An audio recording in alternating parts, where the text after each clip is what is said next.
Bonjour, nous sommes le samedi 22 novembre 2014 et je vais vous parler de choses très simples, comme cette aliénation aux objets que nous avons. Par exemple, il y a à côté de la Bibliothèque nationale de France une fontaine qui est organisée par l'eau de Paris, je crois. Et donc on appuie sur un bouton et il y a de l'eau qui tombe, de l'eau gazeuse, etc. Et les gens généralement viennent remplir un verre, mais souvent des bouteilles entières. D'ailleurs, parfois c'est un peu excessif, parce qu'il y a des gens qui arrivent avec deux ou trois bouteilles de 1,5 litre à remplir, et ils bloquent l'accès à la fontaine. On a d'ailleurs le même problème avec la fontaine qui se trouve devant la piscine de la butte aux Cailles, et qui, elle, est directement greffée sur une source, place Verlaine.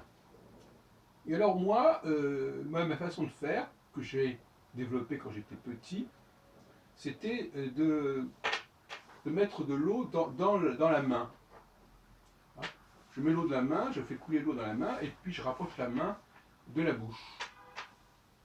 On peut aussi le faire avec les deux mains éventuellement. Et bien ça, c'est un geste qui se perd, qui s'est perdu.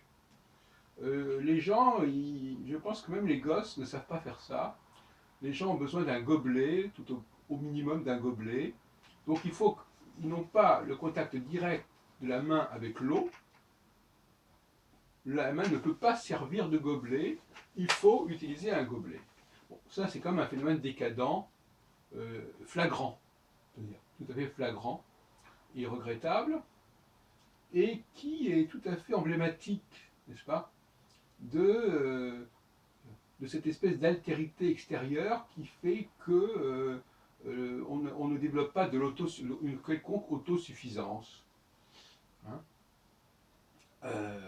Il y a là un manque de confiance en soi, mais au sens confiance, c'est-à-dire on n'attend pas grand-chose de soi-même en quelque sorte.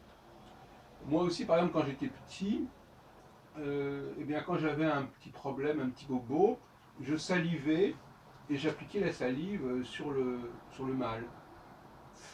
Je ne suis pas sûr qu'aujourd'hui l'utilisation de la salive dans ce but-là soit très développée.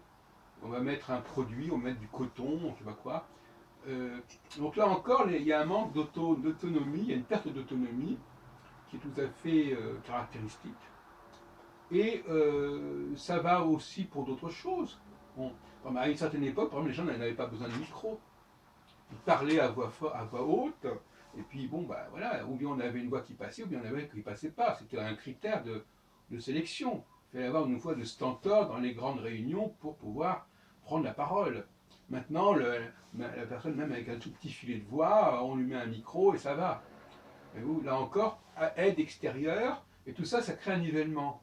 Et à partir de là, vous comprenez bien que nous vivons dans une société de nivellement, et comme par hasard, c'est dans cette société-là qu'on nous parle de l'égalité entre les hommes et les femmes. Alors c'est peut-être une coïncidence, c'est peut-être pas complètement une coïncidence. La baisse du niveau de qualification, l'importance de plus en plus grande, bien entendu, des éléments d'appareillage, fait que bien évidemment, on peut mettre les hommes et les femmes sur le même pied. Bientôt, on va aussi faire parler les singes et les corbeaux. Donc, si vous voulez, le problème n'est pas là, n'est-ce pas, le nivellement, il était beaucoup plus difficile d'avoir une égalité au 19e ou au 18e siècle qu'au 20e siècle ou au 21e siècle, c'est évident. La notion d'égalité, elle est résolue d'elle-même. L'importance accordée également à l'écriture, à la lecture, le fait que les gens sont toujours accompagnés d'un texte qu'ils vont lire, bon, bah, tout ça aussi, c'est un nivellement, parce que savoir lire un texte, c'est pas la même chose que savoir s'exprimer. Il ne faudrait quand même pas confondre les genres. Hein. Donc là aussi, il y a un nivellement par le bas, bien évidemment, qui s'effectue et qui crée une société assez égalitaire, avec quand même des petits détails qui sont assez amusants, comme j'en parlais récemment dans le cadre du judaïsme libéral, des réunions du judaïsme libéral, avec des femmes qui ne portent pas la calotte et les hommes qui portent la calotte. Mais ils disent que c'est égalitaire. Donc ils n'arrivent pas à évacuer, d'ailleurs je ne leur reproche pas, mais c'est une contradiction dans les termes, ils n'arrivent pas à évacuer certaines différences que la religion implique, de même que linguistiquement, on n'arrive pas non plus à parler à des femmes de la même façon qu'avec des hommes, etc. Il y a quand même un marqueur. Quand les femmes disent ajouter un E, après auteur par exemple, ben, finalement, paradoxalement, c'est une façon de dire, eh bien, les hommes et les femmes, c'est pas pareil. Si elles ne protestaient pas, on dirait c'est pareil. Donc là aussi, le féminisme, il a ses contradictions majeures. Faut-il, est-ce que le féminisme, c'est de distinguer les hommes et les femmes, ou de ne pas les distinguer? Il faudrait savoir ce qu'on veut dire. Je rappelle que historiquement, le féminisme, autrefois, comme c'est rappelé, je crois dans un ouvrage que j'ai lu récemment, c'était le fait de caractériser un homme qui se féminisait. Voilà. Ou des tendances perverses quelque part. Bon, passons. Mais il faudrait quand même savoir s'il s'agit d'affirmer sa féminité ou au contraire de revendiquer le masculin pour tout le monde. Là aussi, c'est très confus, c'est très très confus. Donc voilà, il faudrait aussi se poser des questions, on en a déjà parlé, je sais pas, par exemple, quand on va au marché, quand on choisit des fruits, puisque c'est surtout les fruits qu'on choisit, ben, il faut les toucher, il faut les regarder, voilà, il faut choisir, il faut les sélectionner, il faut avoir le coup d'œil. Tout ça, c'est quelque chose qui est avec mon propre fonctionnement. Je ne vais pas utiliser une machine pour... maintenant, on a des machines pour tout. Je vais dans les salons du bien-être. Voilà, maintenant, on vous propose des machines, vous mettez vos mains sur un truc et puis ça vous donne des résultats. Effectivement, on est envahi par la machine, on est envahi par l'objet, mais il ne faut quand même pas oublier, mes chers amis, que ce n'est pas un phénomène récent. Seulement, ce qui est récent, c'est qu'on soit envahi complètement par lui, mais il existe depuis des millénaires. L'écriture, par exemple, c'est déjà une invasion. Et d'ailleurs, dans beaucoup de documents, notamment dans le monde juif, que ce soit le Talmud, que ce soit les livres de prière, on dit, oui, ben, on écrit parce qu'on a peur que ça se perde, parce qu'il y a une crise au niveau institutionnel, au niveau de la conservation de la tradition, de la mémoire. Donc c'est une situation de crise. Donc ce qui est l'écrit qui est au départ lié à une situation de crise devient la norme. Et je l'ai toujours dit cela. Ce qui au départ est lié à un handicap devient la norme. Je reprends un cas qui m'est cher, qui m'amuse beaucoup, c'est le cas des lunettes. Moi je dis que quand quelqu'un porte des lunettes, il s'aliène. Alors vous me direz, mais le pauvre, qu'est-ce que vous voulez dire s'il a des problèmes Dieu? Mais c'est pas si simple que cela. Je vous demande de réfléchir là-dessus, c'est pas si simple que cela. Moi-même, j'ai été confronté à ce problème. Faut-il utiliser des lunettes ou pas? Bon, moi, j'ai dit non, je n'utilise pas de lunettes.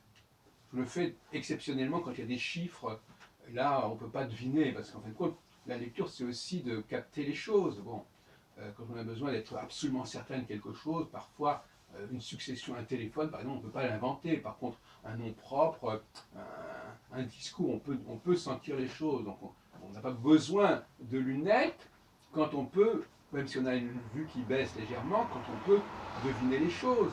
Même les gens qui ont des problèmes de surdité peuvent deviner ce qu'on dit, même s'ils ne comprennent pas à 100%. La question est de savoir à partir de quel moment je dis ah non, non, non, moi je veux être appareillé au niveau auditif, au niveau visuel. C'est là la question. Et moi je dis méfions-nous des personnes qui ont des lunettes. Parce que ces personnes-là, elles se sont mises dans une situation que, à mon avis, elles auraient pu éviter. Elles n'ont pas été assez sages. Elles ont peut-être exagéré, elles ont peut-être mis trop de pression à un moment donné sur leur propre corps, sur leurs propres yeux, voilà. Et à partir de ce moment-là, elles ont trouvé cette solution-là. Au lieu d'essayer de lire dans de meilleures conditions, avec un meilleur éclairage, de trouver la bonne distance, je ne sais pas, bref, ou de lire. C'est vrai que le problème, c'est que les lunettes sont liées à la lecture, voyez-vous.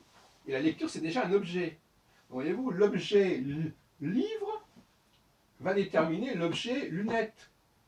Bon, c'est vrai qu'il y a des gens qui ont même des problèmes de vue, même pour regarder autour d'eux les gens qu'ils rencontrent. Mais fondamentalement, on sait très bien que c'est autour de la lecture que se greffe la question des lunettes au départ.